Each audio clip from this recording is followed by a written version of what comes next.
Whoa, what's going on, guys? How's it going? Welcome back to the show. Let me just mute my stream here. How's everybody doing? Uh, Sorry for the delay. We were supposed to go live last week, and there's some hiccups here and there, but don't you worry. We're back. We're back tonight. We got Mr. Live Worldwide on the program. He more than makes up for the delay last week. More than makes up for it. And guys, just want to give a shout out real quick. StreamYard, they're powering the stream. Please go check them out. www.streamyard.com. Do you really have to say the www part anymore? It's kind of irrelevant, right? Everybody knows. StreamYard.com. Go check them out.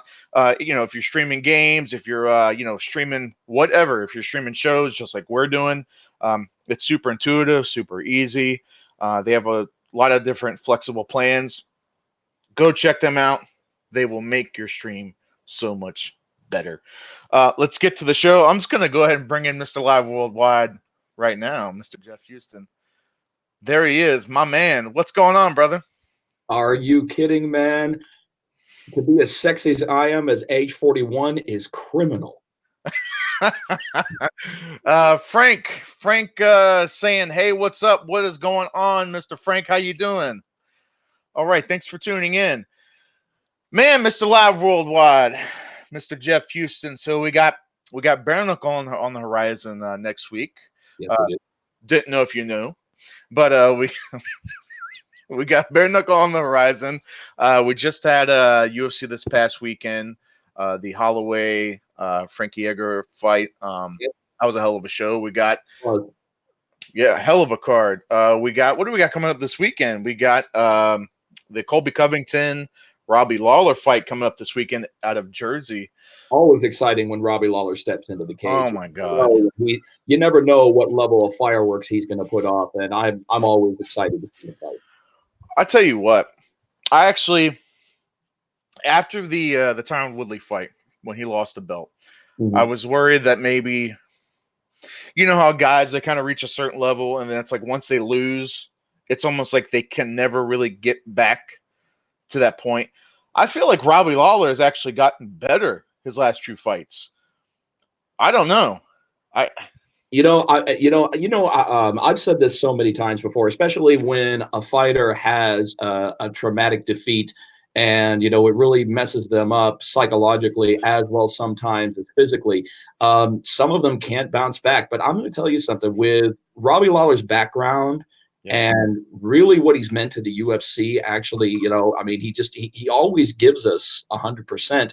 And I really believe that I believe he's had a good camp. I've seen that he's had a good camp so far, and this is a really good fight coming off of that. So I'm really excited to see if he's still got the touch. And I'm going to tell you, I'm a Robbie Lawler fan. He's still got it, dude. I think he's going to show that. Frank, Nick should be here shortly. We actually, he should be here any minute. So no worries on that. He will. So late. Yeah, he had some delays, but right here. Don't worry about Nick. Yeah, we got Jeff. What are you talking about? No, I'm just kidding. No, Nicholas, he should be here any moment. So I'm just kind of waiting for him to chime in here, and we will get him on the stream as soon as humanly possible. But back to the Colby Covington Robbie Lawler fight. Do you think that?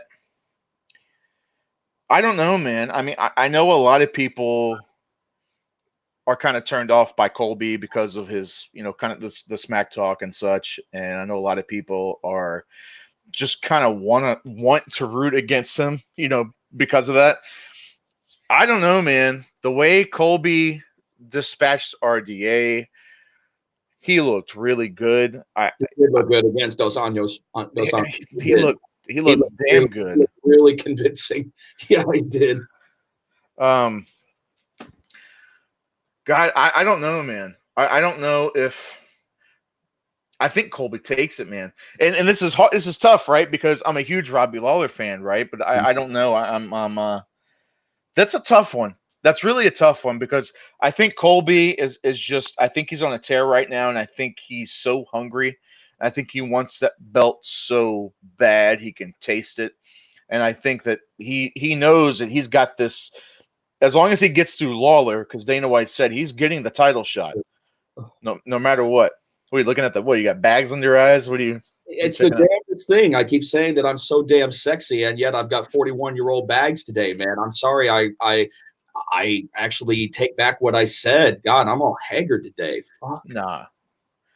No, you're good. Sorry about that. But no, I understand what you're meaning on that, man, because you know what? Smack talk is something that has really been implemented more in modern day MMA. I mean, it's always been there, but the level of the game has gone up so much because of so many key players that have decided to go ahead and take their head games to another level. I mean, perfect example,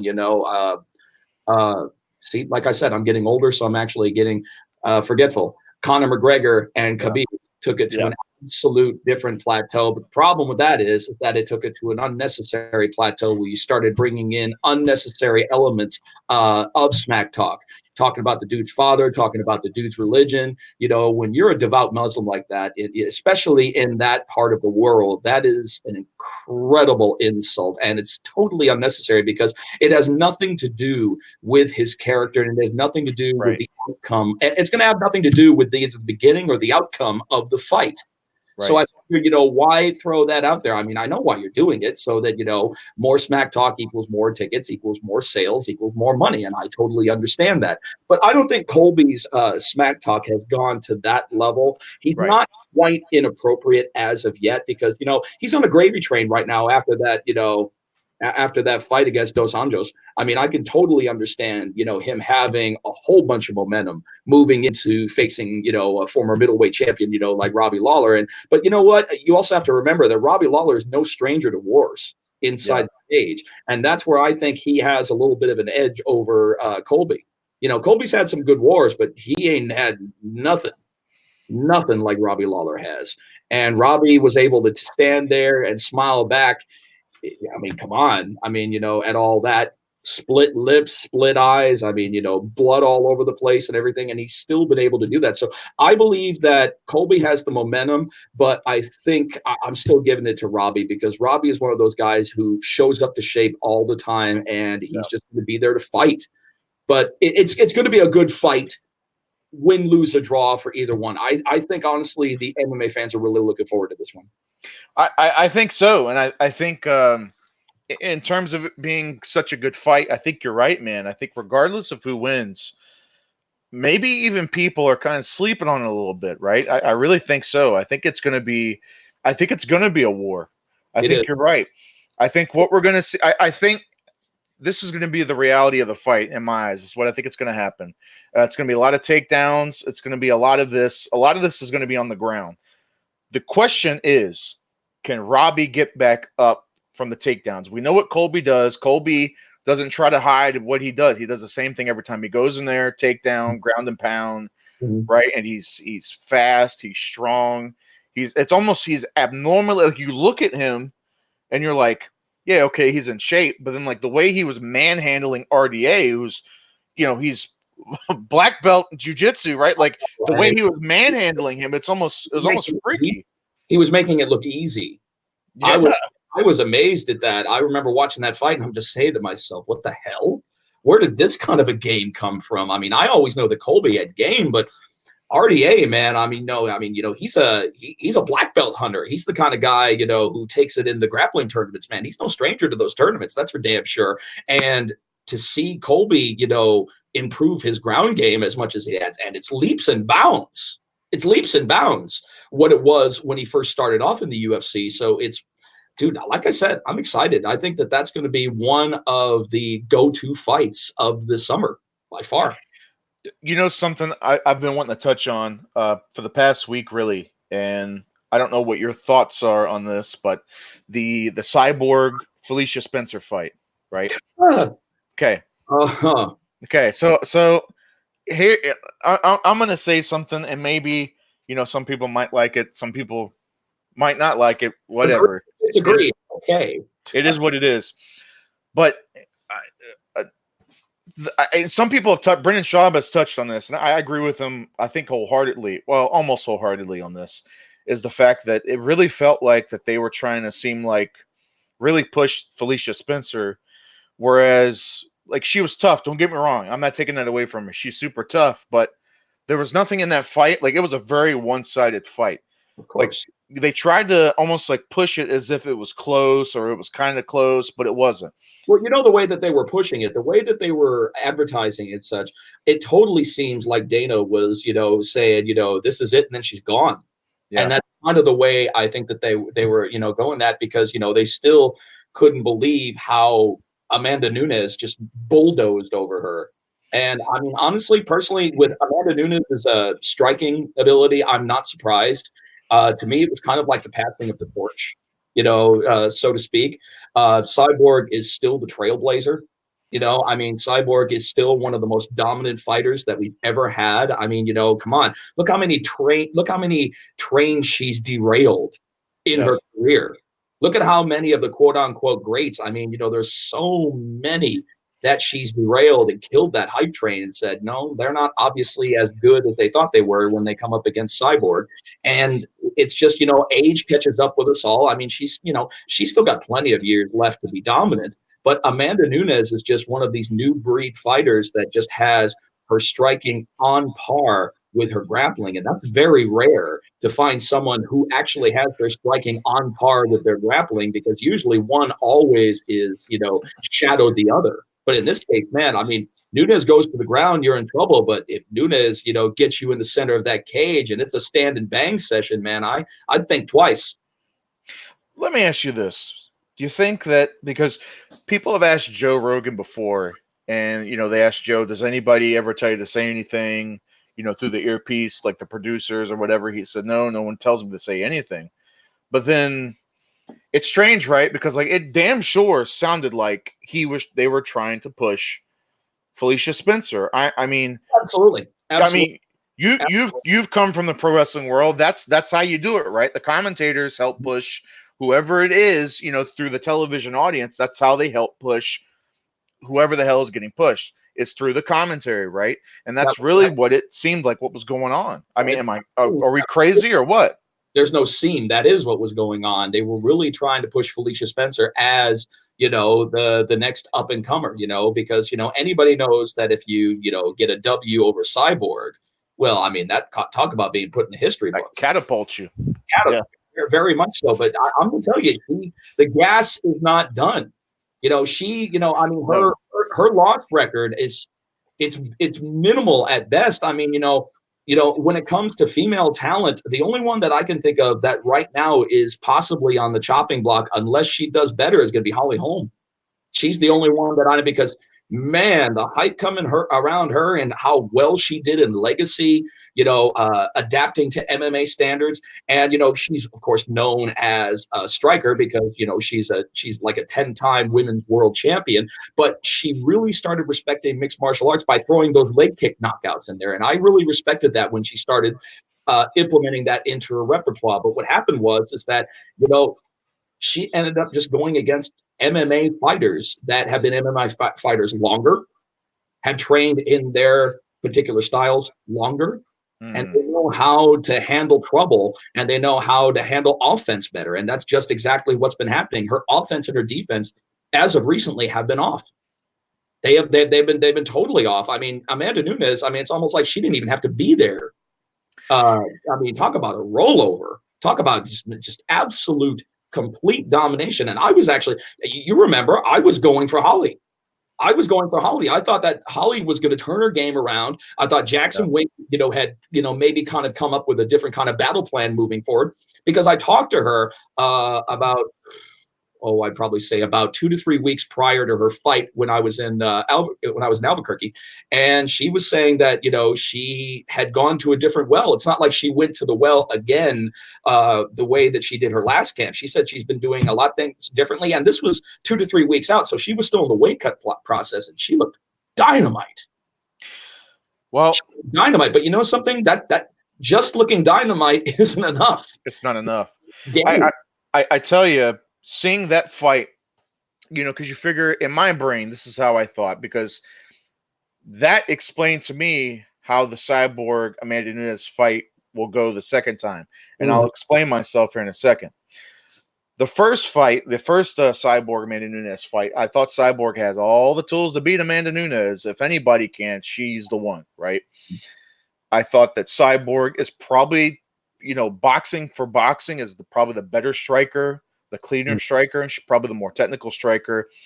But in terms of, brawling and throwing wild, heavier shots, it's definitely Amanda Nunes, right? Amanda's more like a Mike Tyson. She 100%. 100%. She kind of fights like Mike Tyson. And yeah. I like that. Because it's very rare. And once again, I'm not one of these types to definitely knock women's MMA, because a lot of people lay the claim that women just don't have the upper body strength that male fighters do. But then again, you come across someone like Amanda Nunes, who just has ungodly upper body strength and striking power for a female in that weight class. So that says right there that it's really not about it's not about gender or sex. It's more about just the God-given talent. And also it's really about what kind of camp you have, what kind of trainer you have. I mean, I've seen people go from the root to the fruit because of the right trainer. And I've also seen people who have, never been hurt again because they just absolutely put all their chips on the wrong trainer that absolutely did not develop their game. And that's the one thing also a lot of people don't understand about MMA. There's constant evolution that's necessary in this game now. You cannot you can't fight every fight the same way. It doesn't work like that anymore. You constantly have to evolve your game, and you constantly have to learn. It's a nonstop learning process. I mean, you could probably ask most of the UFC top talent; they'll tell you that it's exhausting. No, having to keep up with modern fighting standards at that level. No doubt, no doubt, man, no doubt. But so, let me jump back. So, all right. So the way that I thought that it was gonna go, like I was saying with Cyborg, I thought maybe she was gonna keep it at range, keep it at the striking range, at the boxing range, maybe even like a kickboxing range, and just beat Nunes by the points. I thought as long as she wouldn't go inside, as long as she wouldn't get into like a phone booth or a wild exchange, she would be okay. Amanda, in the first opening seconds of the round, threw a hard hit, pissed off Cyborg. Cyborg went wild. She lost. Okay. So fast forward, I'm thinking, okay, second time, there's no way that it's not going to go like that a second time. So when I heard that Nunes was going to fight Holly, I'm thinking, okay, Holly is more the kickboxer, world champion kickboxer anyway. So if anybody can beat Nunes, I'm thinking maybe Holly is right up there because she can keep her at range. She can knock her out with her feet. And that did not happen. And it did not happen. And I immediately I was like, okay, you know what? Maybe the whole keeping her at range thing doesn't work because now we see that not only does Nunes have heavy hands, she can also kick pretty damn hard too. So it's well, she's not a two division world champion for nothing. I mean, do I think that she's the greatest of all time? Let me go ahead and clarify. I fucking hate that term that people throw out on fighters when they really haven't had the time to really actually earn that moniker. Right. Greatest of all time. I think she's the greatest now. Right. I definitely think that she's the greatest now, but the greatest of all time, that's tough. That's really tough to put on somebody. I do believe that she's a trailblazer. Yeah. She's the first ever dual division women's champion. So she's done amazing things, and she's definitely going to be up there as one of the greatest. But is she the greatest female fighter of all time that has ever lived? Not yet. But that doesn't mean that she can't be. Yeah, that, like you said, that's tough because if you travel through the different eras, right? You could say at one point you could probably say Gina Carano was the best of all time. You could say Ronda Rousey was the best of all time. You could say Cyborg was the best of all time. So like you said, I think the different eras, that's tough, man. That's tough to really go through the eras. It's the greatest of that era. Yeah. It's the greatest of that era. Because, you still have to remember, in the end, when it comes to sports, MMA, it's out of its infancy, but if I were to say anything right now, compared to other sports, it's more like a teenager than anything. It's still, it's the money and the momentum that it's generated in only 26 years is unheard of. It's absolutely unheard of. But there's still developing happening. There's still things that are going on. It takes a long time for a contact sport to really, get its bearings and actually have people that are categorized as the best of all time. Now, in, the men's category in the UFC, there are plenty of guys that we can say that were the greatest of all time and that have earned that because, they've paid their dues. They've had the years, they've had the fights, and they've had the battles. Amanda Nunes has been here for a long time, but has she been here long enough to the degree of someone like Anderson Silva, George St. Pierre, Chuck Liddell? The greats that definitely can hold the titles of greatest of all time? No, not yet. Not yet. Not yet. They haven't. Now, in my opinion, I still think that one of the greatest is still Cyborg because she's so versatile. Yeah. She owned it in Muay Thai. She went over to she owned it anywhere she went. She owned it in Strikeforce. She owned it in Invicta. She owned it over in Lion Fight. She only had one loss in Lion Fight, but that was against a multiple-time Muay Thai world champion. Where I forget her name off the top of my head, but she could have beat anybody. So that was understandable in that loss, and it wasn't a catastrophic loss on top of that. And she had that loss against Amanda Nunes, but she's done a fantastic job. And I'm going to tell you, I've met her. I've had the pleasure to meet her, and she's a sweetheart. She's an absolute sweetheart that doesn't take shit off of anybody, and she shouldn't because she is a trailblazer, So I definitely believe that Amanda Nunes has the potential to be the greatest of all time, but she's still got, even what she's done this far, she's still got proving ground ahead of her. She does. Agreed. Right now, definitely one of the greatest of this era. Absolutely. 100%. You can't argue that. There's nothing to argue about that. You just can't. Yeah. You can't. Guys, we're going to be right back. Take a quick 30-second break. When we come back, we're going to talk about the BKFC 7 card coming up next weekend. Of course.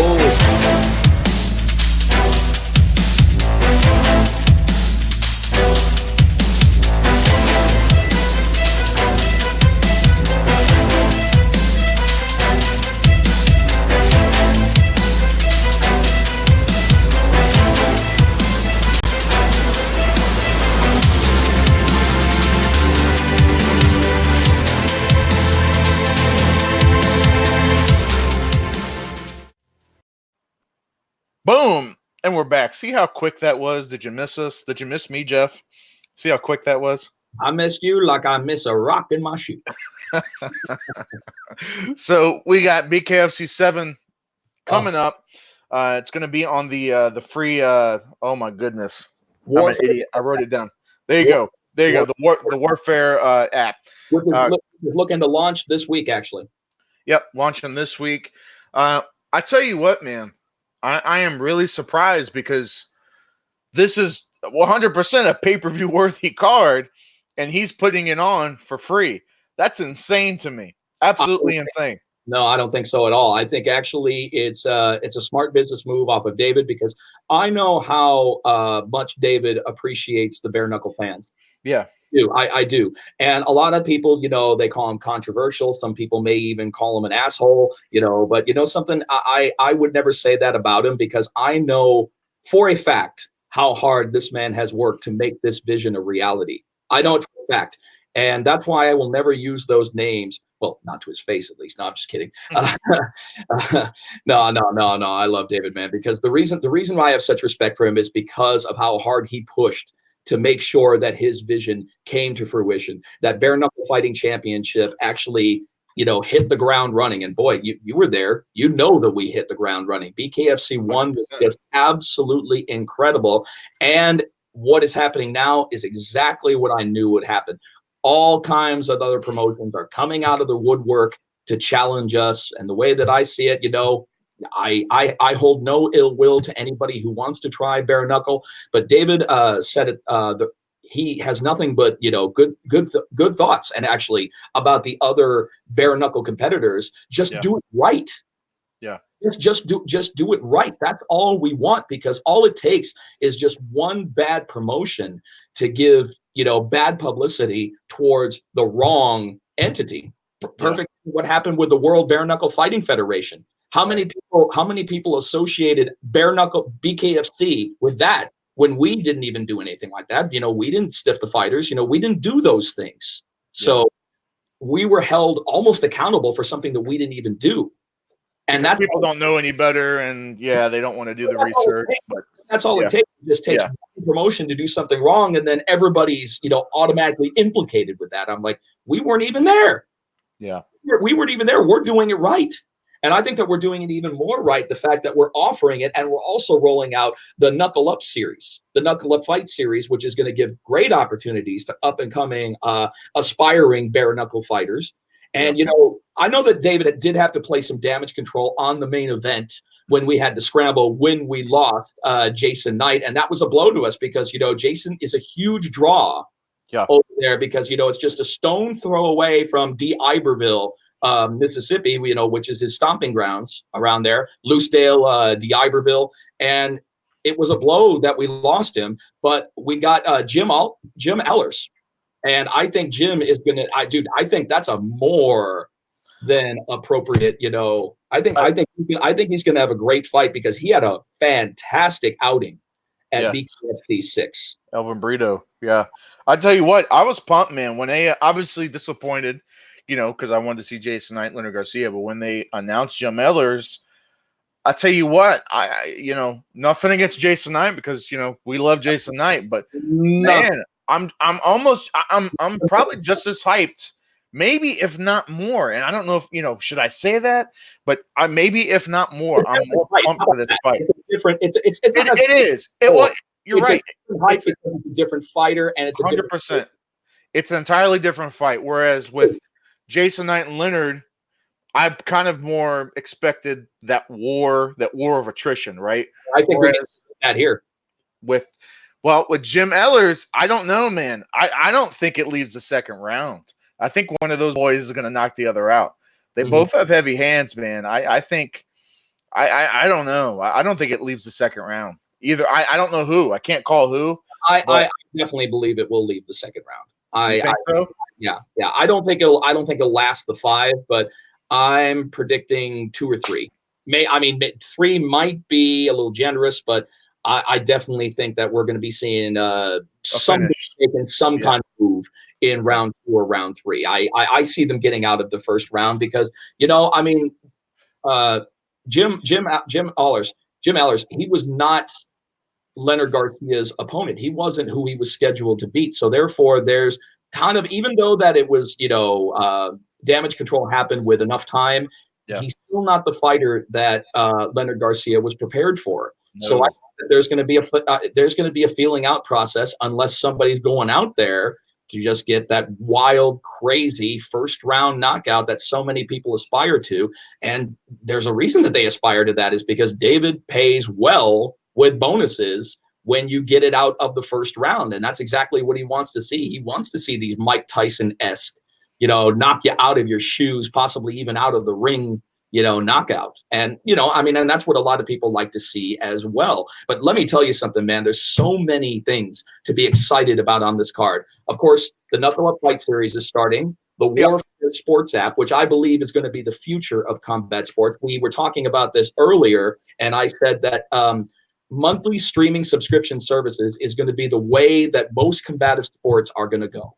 Yeah. It's smarter. It's more efficient. The pay-per-view model, unfortunately, is kind of a dying breed. So there's got to be a promised land moving forward in a definitely more technological era as we're going through. And everybody's on their phones. Everybody's on their phones. People are surgically grafted to their phones. So it makes more sense to offer this. And not only that, it's being offered free in the United States. So our viewing audience just absolutely, it went more than quadrupled. I mean, the people that can tune in to see this and the quality of fights we're having, Chase Sherman and Arnold Adams for the BKFC Heavyweight Championship. I'm going to tell you, I was looking forward to Alejandro Solorzano fighting him. I think that would have been a great fight, but I still think that the Vanilla Gorilla is going to give us a good fight against the champ. I think that's going to be a good one.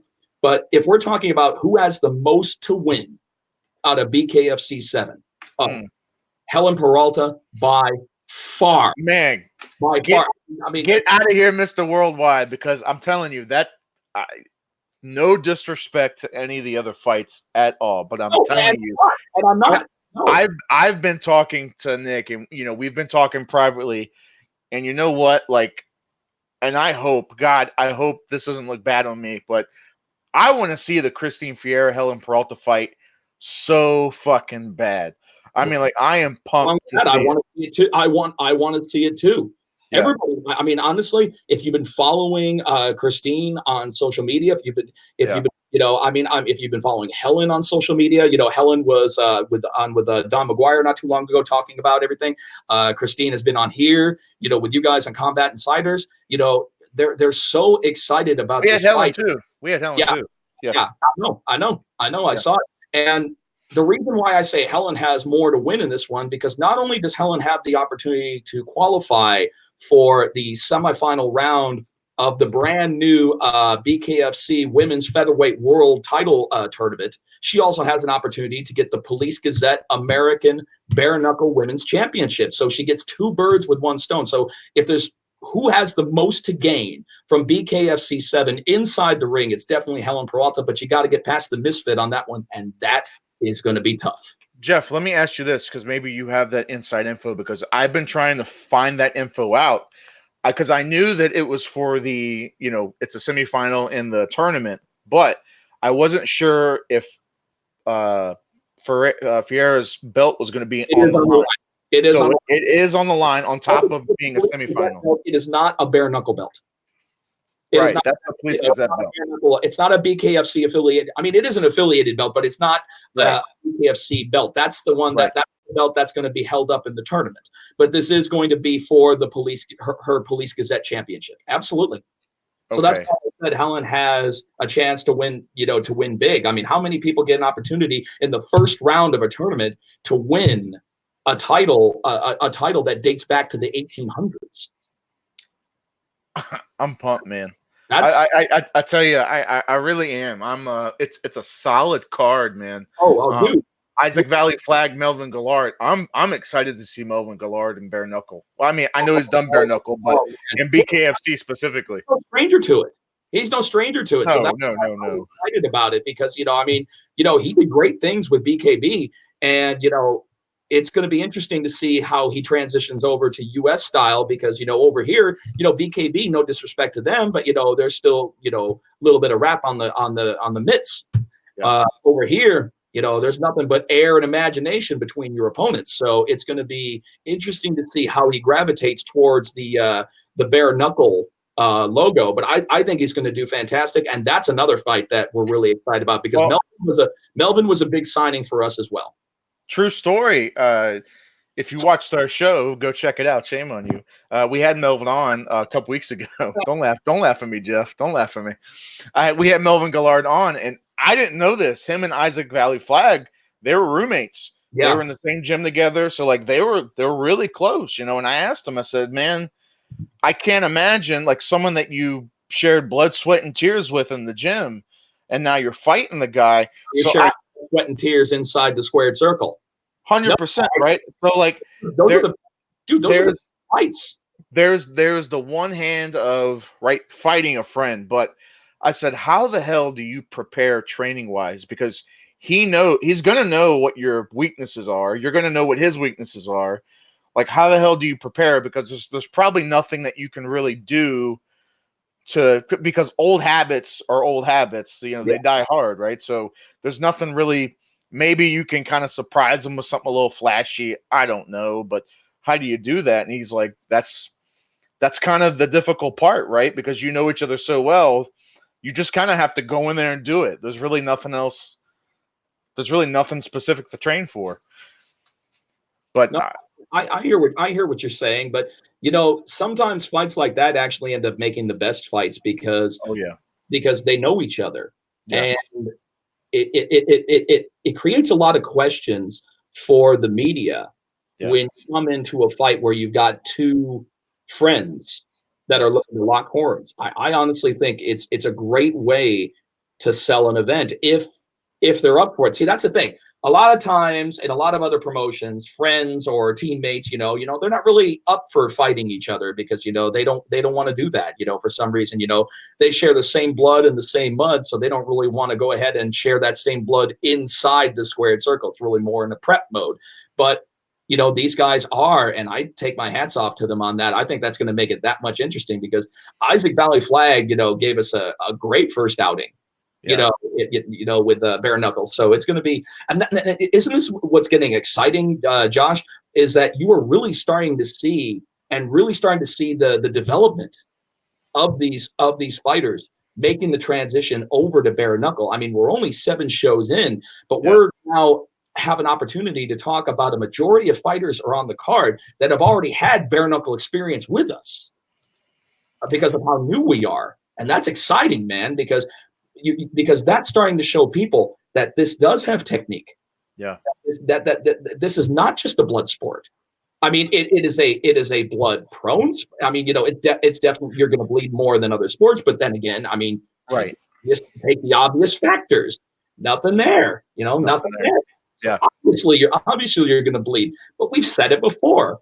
It's just superficial. They're superficial. That's exactly what it is. Yeah. Most fighters would say, I would so much rather bleed than get my brain basket rattled. 100%. And guys, real quick, we'll be back in 30 seconds. We're going to take another break and pay some bills. So we'll be right back with Mr. Jeff Houston.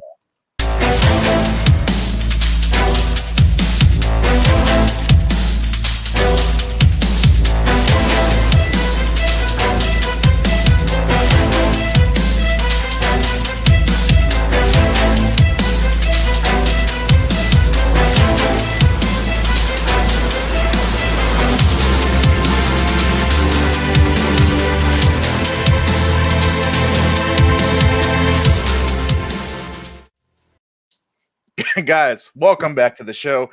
Quick shout out to I want to shout out to and Still Nutrition, sports supplement company. Go check them out, andstillnutrition.com.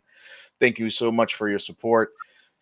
Mr. Jeff Houston, so we were just talking about the BKFC 7 card for those of you who are just tuning in. And by the way, if you like the stream, click that little thumbs up button somewhere over that way, sort of, kind of.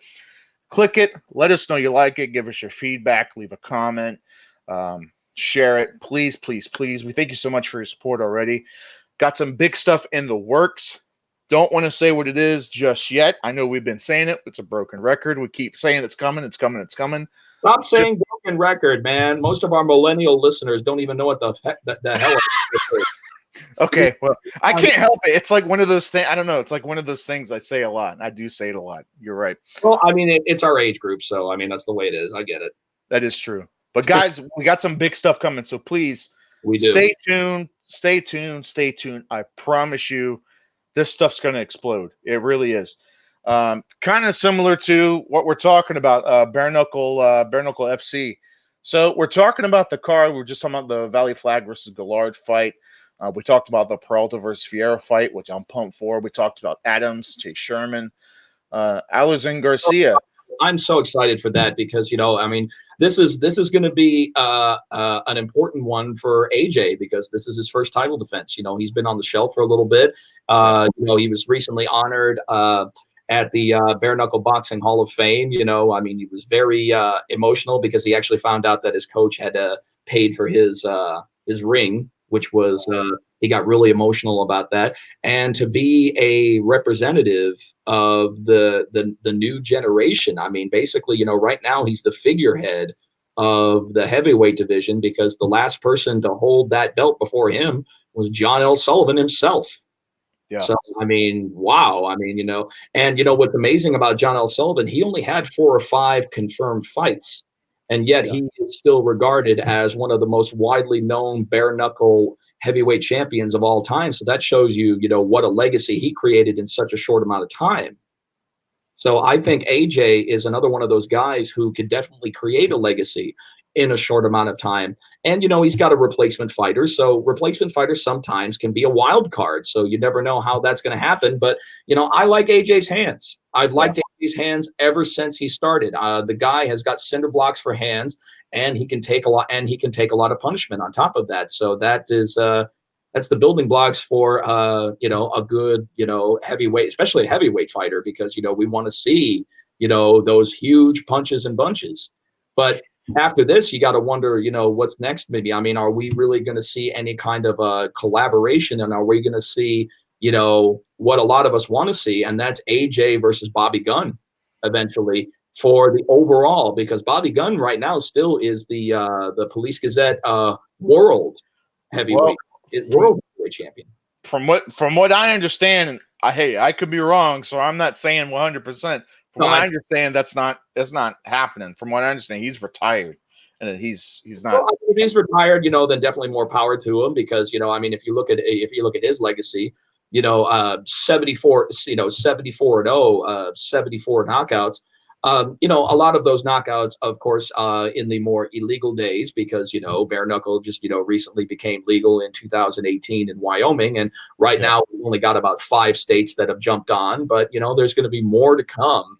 But, you also have to figure his age factor in there, and, I mean, he's not an old man by any means, but he has been through a lot of battles. But the one thing I've always liked about Bobby Gunn is that he's a different kind of bare knuckle fighter where, he'll hit you at places on your body that a lot of people wouldn't look to hit you. He'll hit you like on your forearms and, he'll hit you on your elbows. And, I mean, he'll hit you at really odd places, because he says that those are, critical points for bare knuckle boxing that are very, contrary to modern day fighting, like, boxing, MMA and such. And I'm like, that's really interesting. You don't think about that kind of fighting offense out there.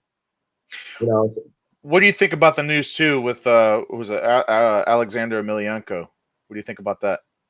I think it's mired in controversy. That's for damn sure. I think that there are some negatives attached to that. Well, I tell you this, and this is what I thought. This is It's definitely making news. Don't get me wrong, but there are a couple of negative factors on there that I think that should definitely be checked out before he ink dries on a contract. I thought he had hepatitis. Me Last too. time I remember. Me too. Me too. Because obviously, if he did, then there's no way that he would be cleared for competition, for active competition through any athletic commission. Yeah, it would be cleared for that. I mean, maybe I'm wrong, but that's what I remember.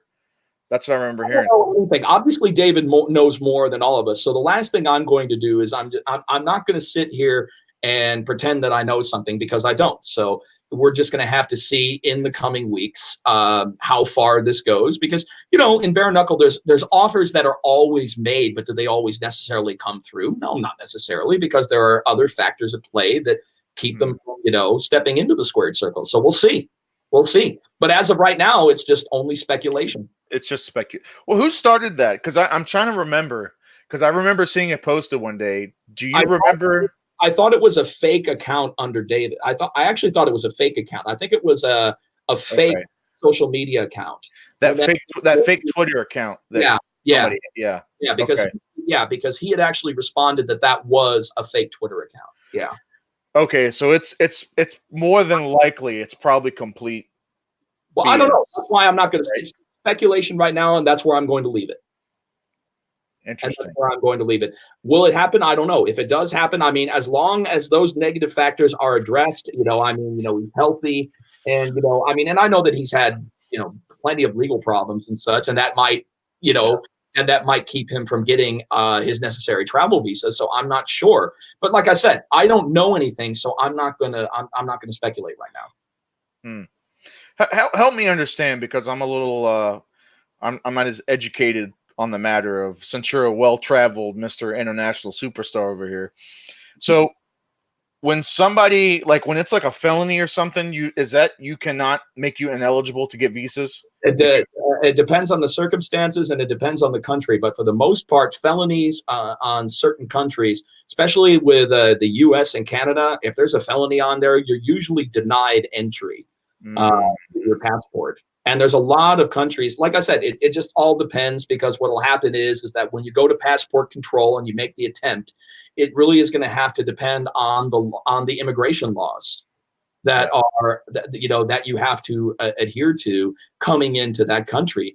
And if it's something that's violent or aggressive, I mean, that's usually a big no for most countries, honestly, especially if it's a felony for something aggressive. I guess that makes sense. Yeah, because you don't want somebody like that coming into your country. I guess that makes sense. I've been involved with many international companies that have had great fighters set up on the card, and then you end up finding out that they were denied their visa, or their passport was denied because of previous felonies or misdemeanors or whatever problem they had in their past, and they're denied entry, and that puts a big hole in the fight card. So yes, it does happen. I've seen it happen all the time, and it's very regrettable, because a lot of these fighters, you're pumped to hear that they're coming over to this side of the world, that they're going to try their hand at international talent, local talent, no matter where it may be, and to see them saying, unfortunately, your past caught up with you, and it's not going to allow you to fight this time, and it's very regrettable. Jeff, let's play a little fantasy action here. I'm not that kinky, sir. Come on. Well, I mean, for a journalist, you really need to think about your wording sometimes. Hey, man, we have to. We got to do what we got to do, right? Controversy sells. We got to do what we got to do. Yeah, talk to Eric Bischoff. He knows. If you could take, we'll play a game. If you could take anybody from the MMA world and transfer them over to the bare knuckle world, one person, male or female, who would it be? Ooh, loaded question. Big time question. That's going to be a tough one. Well, I mean, the first thing that I think of is somebody, because I can't just give you a straightforward answer, because I'm not wired that way. I always have to have an explanation behind something, because that's a loaded question, number one. I understand. Number two, you got to look at somebody who can not only give a punch, but can take a punch. Yeah.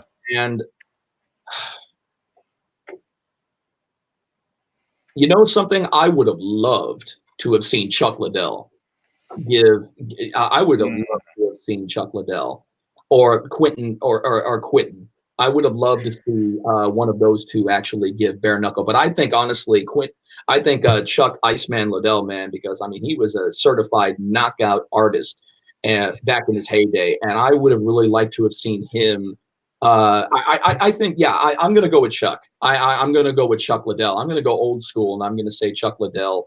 I would have loved to have seen him in bare knuckle, but you said it. You said anybody in MMA at any time. Another one that I would have liked to have seen is I definitely would have liked to have seen Boss Rutan, because Boss Rutan kind of has a little bit about that, because Pancrase, but as you know, Pancrase is open hand strikes. It's not strike. Yeah. But, Boss was a different kind of tough, man. Yeah, Boss was. There were people who would actually, when they found out that they were fighting Boss, they'd retire. They were afraid. They were afraid, and they had the right to be. Nobody inflicted more pain in Pancrase than Boss Rutan. And I think because the fact that, he had all that experience with those, no taped, no gloved, open palm strikes. Yeah. I think that if he just, took that mitt and just kind of balled it up, I think he probably would have made a pretty good transition into bare knuckle too. There's a whole bunch. That's a good one. Boss Rutan is a good one. Like I mean, I like Chuck Liddell too, but Boss Rutan, that era, like he was one of those guys, like just a legit tough guy. Tougher than a $2 steak. Just coffin nail. Oh, yeah. That's a good pick. That's a good one. Yeah, I you know what? I'd say Boss Rutan would actually be a little bit better, because I just know the pain that he created and that pain that he caused throughout his tenure. He was a feared fighter. He was a very feared fighter. And there's so many of them that I'd like to see make the transition that still have the steam, in my opinion, to do it right now. There's so many people who are so hypercritical about when a MMA great decides to make a stab at another and says, "Oh, he's all washed up. He doesn't have what he used to have." And I'm like, so what are you worried about that for? Give the guy a break. He's paid his dues. He has the opportunity to make a transition over to another sport and possibly be a star in that sport. Give him a chance. I mean, if you were a fan of his once, why can't you be a fan of his again? You know who I'm going to pick? I'll tell you what. I'll pick one past guy and one, I guess, semi-present guy. Okay. I would pick the juiced up Vitor Belfort. That's a good one. The juiced up Vitor Belfort. The juiced up, yeah. Because that dude, let me tell you what, you want to talk about throwing hands, you want to talk about knocking people out. Woo. Yeah. Talk about tough. Yeah, he had a good knockout ratio, man. I'll give you that. Man, oh man.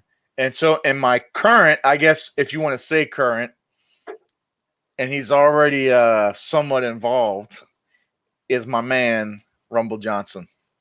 I know it'll never happen, because he's already said it'll never happen. It'd certainly be nice, because I tell you what, man, he was born to end lives. Let me tell you what, if I don't know if you could pay me enough money to face Rumble Johnson bare knuckle. I mean, oh my God, I just can't even. I would love to see. I don't know who I'd like to see him against, but Jesus Christ, I'd love to see. God, if I could really pick a fantasy matchup. The man's a mountain. I mean, and honestly, it's not a situation like an MMA where, grappling can save you. Yeah. You gotta step up you gotta toe the line and knuckle up against somebody 6'4", 260 pounds, and just solid muscle. I mean, oh my God. I'm gonna throw a name at you. I'll throw a name at you. When Rumble Johnson stepped on the scale at Fight Night in UFC, man, he was terrifying. He was terrifyingly scary, man. He's still scary. I mean, even though that he's the nicest guy, man. I mean, I got nothing but wonderful things, and I'm so happy that he's involved and giving his 2 cents and his mentorship and his experience with bare knuckle. I mean, I'm thrilled to have him here. I remember. What's that other name? Come on now. Oh. I'd love to see if it could, and I'm sure the odds of it happening is probably slim to none, leaning more towards none. Yeah. Rumble Johnson versus Cain Velasquez, bare knuckle. Cain Velasquez would be a great bare knuckle choice, because the thing about Cain Velasquez is that he's got that striking game, even though that his MO is just world class wrestling ability. But what I like about Cain is Cain has the most impressive lungs for a heavyweight that I've ever seen in my life. I have never seen somebody who doesn't get tired. Yeah. When he would have those wars against Junior Dos Santos, it's almost like that he would get better as the rounds progress. And in the heavyweights, that doesn't happen. That does not happen. You don't get better as that. I mean, carrying around all that weight. But then again, Cain isn't a huge heavyweight. He always came in between 217 to 225. So that's not a massive heavyweight. Yeah. JDS who would come in at 235, possibly even 240. Yeah, even closer to 250. Yeah. So he's definitely a smaller. And Junior Dos Santos was also 6'4", so he's a big guy. Yeah. Huh. Interesting. Guys, real quick, if you haven't already, you can go to the bareknuckle.tv app. I'm sorry, bareknuckle.tv website before I forget, and just click on the how to watch for the BKFC 7. It'll give you all the information for the Warfare app. It should be coming out when, Mr. Jeff Houston? It's set to debut this week, actually, either this week or the beginning of next week, I believe. And there's already, a lot of buzz happening about it, because, as I said before, I still believe that the apps are the wave of the future, because you have to go after where people are watching. And where are people watching? They're watching on their phones. 100%. 100%. Guys, we're going to go ahead and we're going to get ready to wrap it up. But please, please, please go check it out. Again, bareknuckle.tv, BKFC 7 next weekend. And I tell you what, we're pumped. Garcia versus Allers. You got Chase Sherman versus Arnold Adams, champ stamp. And we're pumped about that. Christine Fierro, Helen Peralta. Can't say enough about it. You can't. Just goes on. Valley Flag versus Gallard. Don't miss it, and it's free. Like, it's free. Why not? Why not? The word in the English language. Why it's not? The word in any language. I don't give a damn what language you speak. If you hear free, man, that is eyebrow raising city. Tell me about it. People's eyebrow raising city right there. I can't even do it that well. way. You're not The Rock. No, I'm not. Close, but I'm not. Close. Texas, both only counts in Hanger. I'm like a white rock, right? I'm like a clear skinned, pale, pasty rock. You can see it, right? Right? Alabaster, maybe, but yeah. Yeah. Yeah. I saw it. The passing lights of a car coming by you. Absolutely. Or maybe it might be the rock and the soft glow of your refrigerator light at night or something like that. Okay. Anyway, guys, please, like I said, please like it. If you like the video, go click on the little thumbs up button. Check out our page, Combat Insiders. We're on Facebook, Twitter, we're on Reddit. We're everywhere. CombatInsidersMedia.com. We got some news coming up soon. I can't stress it enough. Big things happening, so keep tuned. The best place to stay tuned to that is to the Facebook page, so keep an eye out for that. That's all we got for Mr. Jeff Houston. For myself, Joshua Furs, you're watching Combat Insiders Live, and we're out. Live worldwide.